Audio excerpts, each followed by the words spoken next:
So our paths into getting independent from these full-time jobs initially started out separate and apart.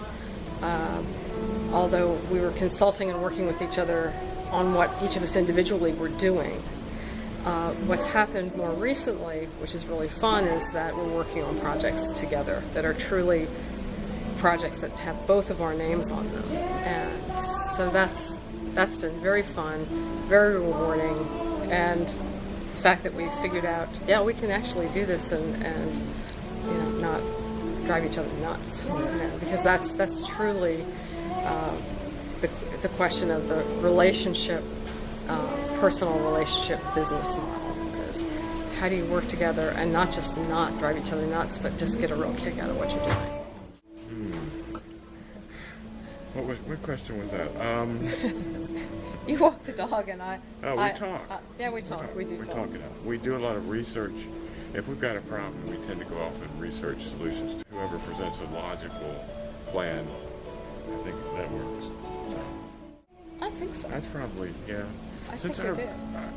At this stage, our business and personal lives have melded because we wanted to redo our lives so that we could do that. So I guess, yeah, I think the answer is yes. There's a similar approach. We have different strengths and a few weaknesses. I think we're still figuring that out. That's a question our 30-year-old daughter recently asked, using a parallel example that she and her husband had just sort of figured out who was better at one thing than the other, and why that worked, but why sometimes you needed to swap off, because being better at something didn't necessarily mean that you enjoyed it. And so sometimes being better at it, you need a break from that and let someone else do it, and you need to let someone else do it so that you can do something else. And we're also setting our own deadlines for the most part.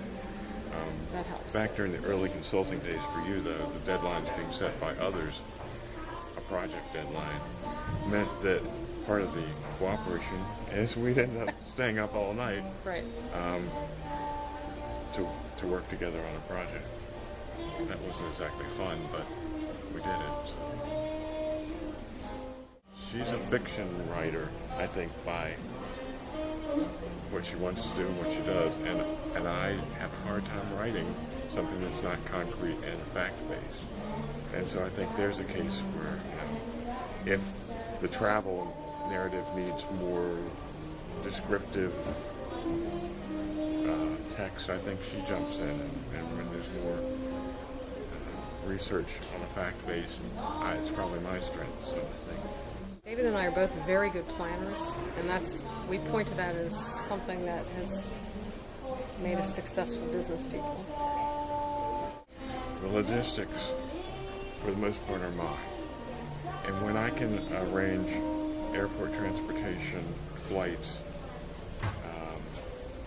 car rental, all the things that get you from point A to point B, and lay that all out, then I think some of the more creative things as to exactly what we're going to see and experience are more her. Part of this is that figuring out all of that you don't always have to have the same roles, that you can swap off and you can sit back and say, yeah, you know, I may be better at that, but you maybe need to learn how to do this. Except for technical stuff. Except for technical stuff, because it's not my thing. I just can't. I can't do it. Yeah, speaking for myself, I've always been the independent worker, not big on joint projects, and that's just in the world I'm thinking of. I agree.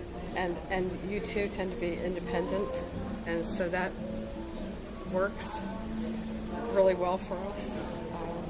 In our shared office in Maryland before we moved here, there were actually pieces of paper, big pieces of paper, that had years, dates that were on the wall that went out quite a ways. It was at least a decade. That were just key dates. When he was eligible for early retirement, you know, there was a year on there, and it was sort of, if anything kept me focused, that was it. That was an interesting space because we actually had one room, a tiny room, with desks set on opposite walls, and various equipment in between us. And it took a while to learn how to work together in that space at the same time. And it's also easy to assume that whatever you're doing is more important than what the other person's doing. And so you have a question and you want to ask it right now, and the other person is like, nope, can't deal with that right now. It's starting to appear on the videotape, but one interviewer just looked at the other one and rolled his or her eyes. And this is something that we're still getting good at, and that's the rest of it. You learn to just say, all right, some of this we go with, and some of this we figure out. I only insisted we get to the airport 5 hours ahead of time, which drives Learning me to crazy. live with each other's quirks. Good news is we enjoy each other's company. That's true. Great. Oh, now we're recording. So Oh, now you we're don't say recording. Now you we're old. forget. It's still I recording, didn't know okay. they were recording. This was for her. That, Made as us opposed to successful just people in ping-ponging the world. along. Yeah. Well, that'll come back in the edits. Okay.